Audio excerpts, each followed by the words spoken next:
Bapak.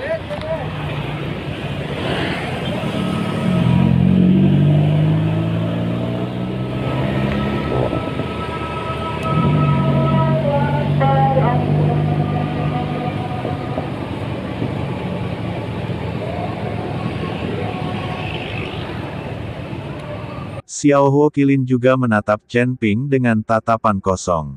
Meskipun ada rasa jijik di matanya, dia tidak punya pilihan selain mendatangi Chen Ping dan mencium Chen Ping dengan lembut. Unicorn api kecil pasti tidak akan senang membiarkan seorang kultivator muda di alam kesengsaraan menjadi tuannya, tetapi dengan binatang yang menelan langit mengawasi dengan penuh semangat dari samping, ia tidak punya pilihan selain menerimanya. Chen Ping dengan lembut membelai unicorn api kecil itu, merasa sangat bahagia. Dengan tunggangan ini, dia akan memiliki penolong tambahan di masa depan. Meski tidak ada pesawat udara, Chen Ping masih bisa menaiki unicorn api dan berlarian tanpa membuang energi spiritualnya. Tapi unicorn api kecil ini masih terlalu muda, dan Chen Ping tidak tahu berapa banyak sumber daya yang dibutuhkan untuk membesarkannya. Seekor binatang yang menelan langit sangat menyiksa Chen Ping. Banyak hal yang ditelan oleh orang ini, dan sekarang ada seekor unicorn api kecil. Budidaya Chen Ping sendiri juga membutuhkan banyak sumber daya. Sumber daya yang dia butuhkan berkali-kali lipat lebih banyak daripada sumber daya di alam kesengsaraan lainnya. Dengan 3 konsumen besar bersama-sama, dari mana sumber daya yang besar itu berasal? Tapi sekarang masalahnya sudah sampai pada titik ini, Chen Ping hanya bisa mengambil satu langkah dalam satu waktu. Jika itu tidak berhasil, dia hanya bisa mengambil sumber daya. Tidak ada aturan di dunia para dewa dan manusia. Ini semua tentang yang lemah dan yang kuat. Tidak apa-apa menemukan beberapa sekte dan keluarga bangsawan untuk merebut sumber daya. Hanya saja Chen Ping masih belum bisa mengatasi rintangan di hatinya. Setelah memasukkan unicorn api kecil dan binatang kecil yang menelan ke dalam ring penyimpanan, Chen Ping meninggalkan ruang itu. Setelah pergi, ruang itu langsung hancur dan kemudian menghilang. Bahkan pola formasi di tanah pun ikut menghilang. Binatang spiritual di halaman, setelah kilin api kecil ditempatkan di ring penyimpanan oleh Chen Ping, jelas menjadi lebih lembut, dan tidak lagi takut dan mudah tersinggung. Tampaknya unicorn api kecil inilah yang menakuti makhluk spiritual ini dan kemudian jatuh sakit. Setelah beberapa hari berkultivasi, makhluk spiritual ini pasti akan pulih. Chen Ping kembali ke kamarnya dan melihat tumpukan sumber daya. Saat itulah dia ingin berlatih. Dengan mata sedikit terpejam, teknik kondensasi jantung sedang berjalan, dan sejumlah besar energi spiritual mengalir ke tubuh Chen Ping. Saya tidak tahu berapa lama waktu telah berlalu, dan saya tidak tahu apakah ini siang atau malam. Chen Ping hanya merasakan tubuhnya sedikit gemetar, cahaya keemasan keluar dari ruangan, dan langit tertutup awan gelap, seolah-olah ini adalah akhir dunia. Ini adalah terobosan rekan Daois Chen. Melihat awan tebal guntur dan bencana di langit, Zhen Yuandao berkata dengan terkejut. Alam melampaui kesengsaraan, sebuah terobosan kecil di alam, sebenarnya dapat memicu bencana petir seperti itu. Pantas saja Chen Ping, yang hanya berada di alam melampaui kesengsaraan tingkat 6, dapat bertarung melawan Master Alam Mahayana sendirian.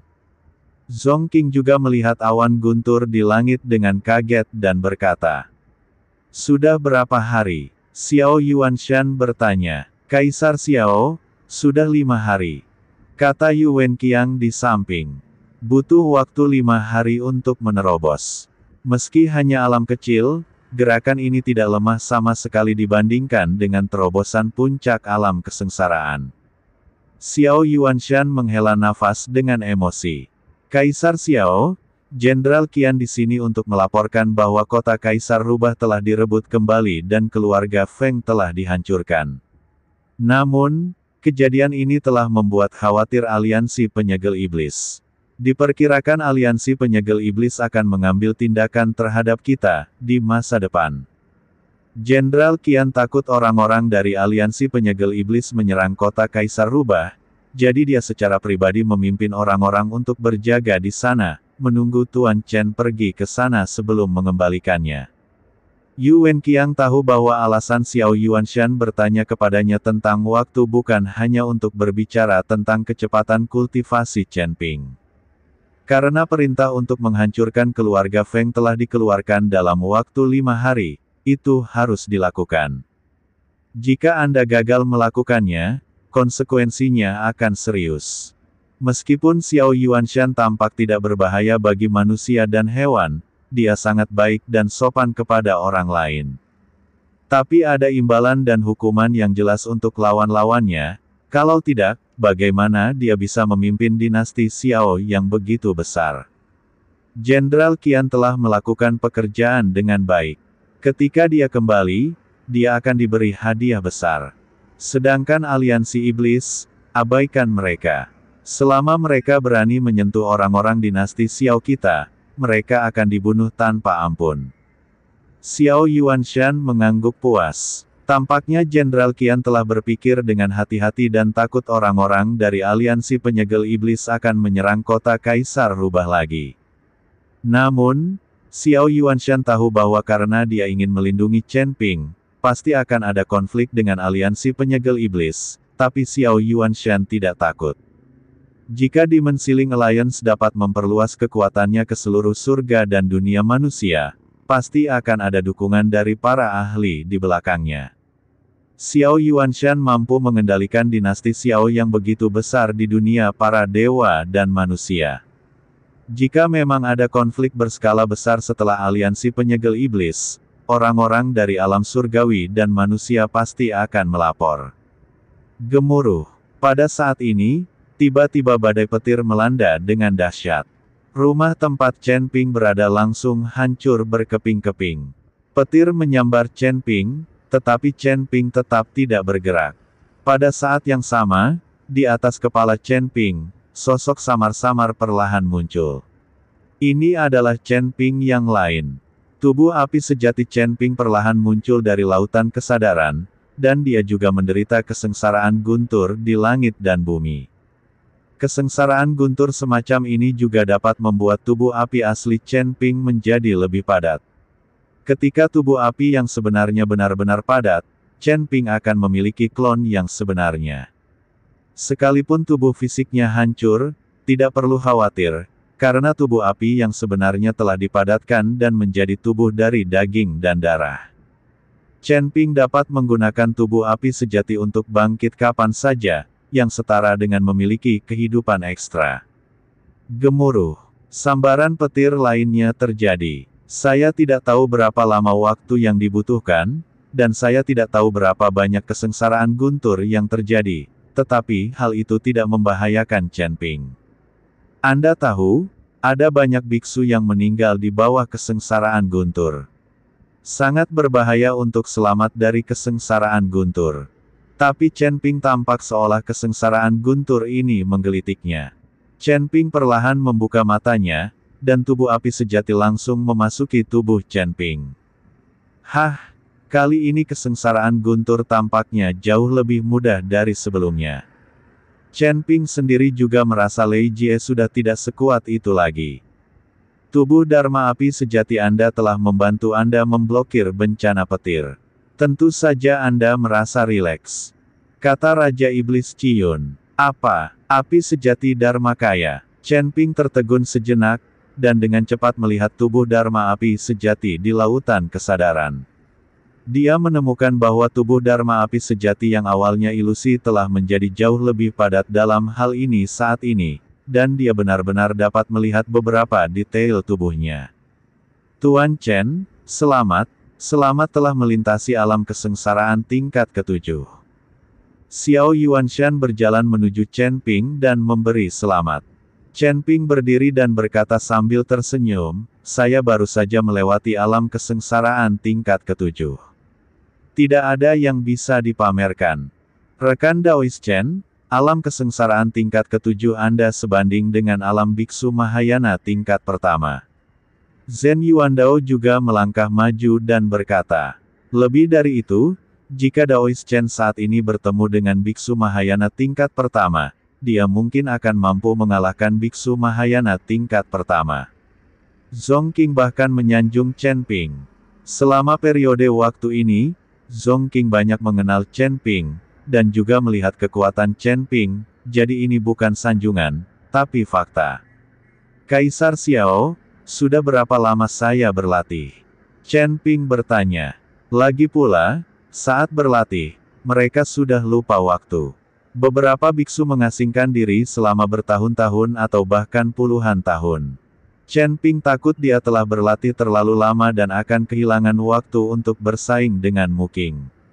Dalam hal ini, Mu Qing pasti akan berpikir bahwa Chen Ping adalah seorang pengecut, dan keluargamu masih akan menimbulkan masalah di istana Guanghan. Tuan Chen, Anda telah berlatih selama 5 hari. Saya tidak pernah menyangka Anda akan mampu menerobos dalam waktu sesingkat itu. Jenderal Qian telah menangani masalah ini di kota Kaisar Rubah, dan keluarga Feng telah dihancurkan. Tuan Chen tidak perlu khawatir. Xiao Yuanshan mengira Chen Ping mengkhawatirkan kota Kaisar Rubah. Terima kasih, Kaisar Xiao. Makhluk rohmu seharusnya baik-baik saja akhir-akhir ini, kan? Chen Ping bertanya. Tidak masalah. Saya ingin tahu metode apa yang digunakan Tuan Chen untuk membuat semua makhluk roh pulih. Xiao Yuanshan bertanya dengan rasa ingin tahu. Zhen Yuandao dan Zhong Qing juga bertanya dengan rasa ingin tahu, rekan Daois Chen, apakah Anda sudah mengetahui penyebab penyakitnya? Apa penyakitnya? Sebenarnya makhluk roh ini hanya disebabkan oleh rasa takut dan tidak sakit, jadi kita tidak bisa menemukan penyebabnya pada awalnya. Kita hanya perlu mencari alasan ketakutan mereka. Saya juga secara tidak sengaja menemukan bahwa cahaya bulan di malam hari akan menyebabkan tanah di halaman makhluk roh bergerak, membuat makhluk roh itu ketakutan. Saya sudah mengurusnya, jadi makhluk roh itu hanya perlu dibudidayakan dan tidak akan ada masalah. Chen Ping tidak menceritakan fakta bahwa dia mendapatkan Fire Qilin. Lagi pula, semakin sedikit orang yang mengetahui hal semacam ini, semakin baik. Seperti kata pepatah, tidak ada seorang pun yang bersalah karena memiliki batu giok. Sekarang Raja Dewa Chen Ping tidak berani membiarkan dunia memilikinya. Jika semua orang tahu bahwa dia memiliki unicorn api, saya khawatir bagaimana caranya banyak orang ingin membunuhnya. Setelah mendengarkan penjelasan Chen Ping, Xiao Yuanshan tidak melanjutkan bertanya. Makhluk roh itu telah disembuhkan, jadi itu saja. Tuan Chen, Anda menyelamatkan nyawa anak saya, dan sekarang Anda telah menyembuhkan begitu banyak makhluk spiritual saya. Saya berharap Tuan Chen dapat tinggal di kota kekaisaran ini sehingga saya dapat membalas budi Tuan Chen. Xiao Yuanshan mencoba membujuk Chen Ping lagi. Kaisar Xiao, aku benar-benar minta maaf. Masih banyak hal yang harus kuurus. Maaf aku tidak bisa tinggal di dinasti Xiao. Aku harus segera kembali dan mengucapkan selamat tinggal. Chen Ping menundukkan tangannya ke arah Xiao Yuanshan karena malu. Karena Tuan Chen bersikeras untuk pergi, saya telah memerintahkan orang-orang untuk menyiapkan sejumlah besar sumber daya, dan Perdana Menteri Yu secara pribadi akan mengantar Anda kembali. Xiao Yuanshan sudah lama mengetahui bahwa Chen Ping tidak akan bisa tinggal, jadi dia sudah menyiapkan hadiah. Chen Ping tidak berusaha mengelak. Bagaimanapun, budidayanya sendiri membutuhkan banyak sumber daya, dan kedua orang itu, Qilin api kecil dan binatang penelan langit kecil, keduanya perlu makan. Terima kasih. Chen Ping berterima kasih pada Xiao Yuanshan, lalu mengikuti Zhen Yuandao dan yang lainnya pergi. Tepat ketika Chen Ping hendak pergi, Xiao Feng tiba-tiba muncul dan menghentikan Chen Ping. Tuan Chen, ada yang ingin saya minta, dan saya harap Tuan Chen dapat membantu saya. Xiao Feng berkata dengan sangat hormat. Pangeran Xiao, jika ada yang ingin kau katakan, katakan saja. Selama aku bisa melakukannya, aku pasti akan melakukannya. Kata Chen Ping. Tuan Chen, Saya tahu bahwa Anda sering berjalan-jalan di berbagai tempat di surga dan dunia manusia. Saya ingin Anda membantu saya mengawasi Azu dan melihat kemana dia pergi. Kata Xiao Feng. Azu, apakah ini gadis yang kamu sukai? Chen Ping bertanya. Ya, dia sebenarnya tinggal di wilayah barat, tapi dia tiba-tiba menghilang beberapa waktu lalu. Saya sudah mencarinya selama berhari-hari. Xiao Feng memiliki kekhawatiran dan kekecewaan di wajahnya.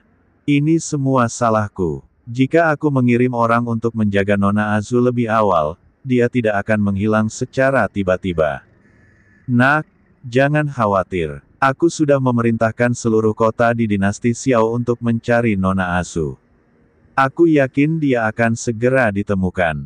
Xiao Yuanshan datang dan menghibur Xiao Feng, mungkin karena dia takut Xiao Feng sakit, yang akan menimbulkan masalah. Pangeran Xiao, aku akan membantumu mengawasinya. Begitu ada informasi tentang Nona Azu, aku akan memberitahumu sesegera mungkin. Setelah Chen Ping selesai berbicara, dia mengeluarkan beberapa slip giok transmisi suara dan menyerahkannya kepada Xiao Feng. Xiao Feng terkejut saat melihat Chen Ping dengan santai mengeluarkan slip giok untuk transmisi suara. Bagaimanapun, benda ini sangat mahal di dunia para dewa dan manusia. Bahkan jika dia adalah pangeran dari dinasti Xiao, dia tidak akan berani bersikap boros. Terima kasih, Tuan Chen. Xiao Feng mengambil slip giok dan membungkuk dalam-dalam ke arah Chen Ping. Setelah Chen Ping mengucapkan selamat tinggal kepada Xiao Yuanshan dan putranya, dia diantar kembali ke kota Yongle oleh Perdana Menteri Yu.